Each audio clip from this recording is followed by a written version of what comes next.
ক্রান্তের সঙ্গে এবার রীতিমতো স্রোতের ঘনিষ্ঠ কোনো গোপন সম্পর্ক আছে বলে এবার স্রোতের দিকে আঙুল তুলল সার্থক। হ্যাঁ বন্ধুরা, ভিডিওতে লাইক দিয়ে দেখতে থাকুন। কোর্টে দাঁড়িয়ে স্রোতের চ্যাটাং চ্যাটাং কথা শুনে সকলের সামনে স্রোতের উপরে প্রতিশোধ নেওয়ার জন্য সার্থক চিৎকার করে বলতে থাকে যে, স্রোতস্বিনী, এখনও পর্যন্ত আমার প্রশ্ন করা কিন্তু আপনার উপরে শেষ হয়নি এবং আপনাকে অবশ্যই আমার সকল প্রশ্নের জবাবদিহি করতে হবে, কারণ আপনি তো বললেন এখন যে আপনি আমাকে মুখে ঝামা ঘষে দিয়েছেন, তাহলে এবার আপনি তো নিজেই যথেষ্ট পরিমাণে নিজেকে প্রমাণ করতে সক্ষম। তাহলে আপনি আমাকে বলে দিন না যে কী কারণে আপনি সেদিন সকলের কাছ থেকে লুকিয়ে বাঁচিয়ে মিথ্যাচার করে আপনি সেদিন সেই প্রত্যন্ত গ্রামে ছুটে গিয়েছিলেন। বলুন তো, আপনার এই আশিকের টানে এই ক্রান্তর সঙ্গে আপনার আসলে ঠিক কী গোপনীয় সম্পর্ক? আমি তো সেটাই বুঝতে পারছি না।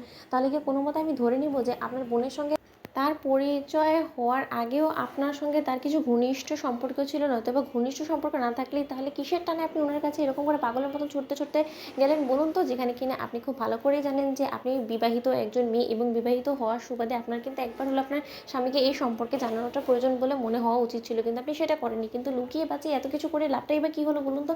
শেষমেশ তো সকলের কাছে সব কিছু প্রকাশে চলে এলো, কিন্তু তা সত্ত্বেও আপনি এখনও পর্যন্ত সকলের বলা শর্ত আপনি তাদেরকে গার্ড করে যাচ্ছেন। এর পেছনে নিশ্চয়ই এর কোনো না কোনো তো অবশ্যই রিজন আছে। তাহলে কি আমি ধরে নেব যে আপনার প্রান্তের প্রতি এক বিশেষ জায়গা আছে আপনার মনে এবং আপনি তার প্রতি দুর্বল, সেরকম কোনো কিছু নাকি? ঠিক সেই মুহূর্তে স্রোত বলতে থাকে যে, সার্থক, এখানে নিউজ মিডিয়া চ্যানেলগুলো থেকে সকলে কিন্তু আমাদের দিকে তাকিয়েছে এবং এখানে দাঁড়িয়ে তুমি কিন্তু তোমার স্ত্রীকে রীতিমতো অসম্মান করছো, সেটা কিন্তু কোনো মতে আমি কাম্য ছিল না। ঠিক সেই মুহূর্তে সার্থক বলতে থাকে যে, কেন এখন এত গায়ে লেগে যাচ্ছে কেন বলো তো?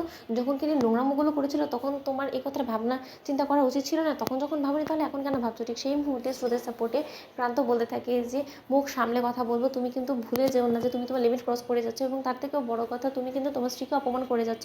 তোমাকে এই অধিকারটা কে দিয়েছে বলো তো? ঠিক সেই মুহূর্তে সার্থক বলতে থাকে যে, কেন এত হঠাৎ করে খারাপ লাগার কী হলো? তুমি না সদ্যমাত্র বিয়ে করেছো, তোমার তো তোমার স্ত্রীর প্রতি মনোযোগী হওয়ার কথা। সেখানে আমরা স্বামী স্ত্রী কথা বলছি, তার মাঝখানে ঢুকে পড়ার দুঃসাহস তুমি কী করে দেখো ক্রান্ত?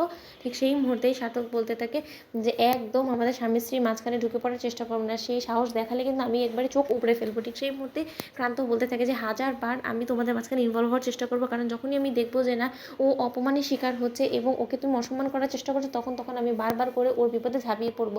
ঠিক সেই মুহূর্তে সার্থক বলতে থাকে, হাততালি দিয়েছে, তাহলে সকলের কাছে তো এটা প্রমাণিত যে উনি ডুবে ডুবে জল খাচ্ছে এবং উনি দু নৌকায় পা দিয়ে চলছে। তার মানে ক্রান্ত অবশেষে দুজনকে দুদিকে দুভাবে হ্যান্ডেল করছে। ঠিক সেই মুহূর্তে স্রোত বলতে থাকে যে, তুমি যদি আর একটা বাজে কথা বলো তাহলে কিন্তু তোমার গায়ে আমি ঠাস করে একটা চড় লাগাবো।